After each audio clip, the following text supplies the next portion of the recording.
السلام علیکم ورحمۃ اللہ وبرکاتہ۔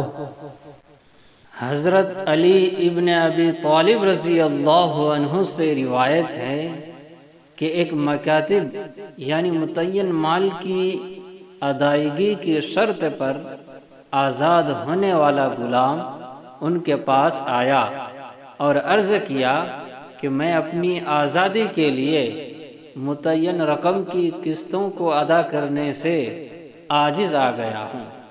انہوں نے عرض کیا، میں تمہیں وہ دعا سکھاتا ہوں جو مجھے رسول اللہ صلی اللہ علیہ وسلم نے سکھائی تھی۔ اگر تم پر پہاڑ جیسا بھاری قرض بھی ہو تو اللہ سبحانہ و تعالی اسے ادا کر دے گا۔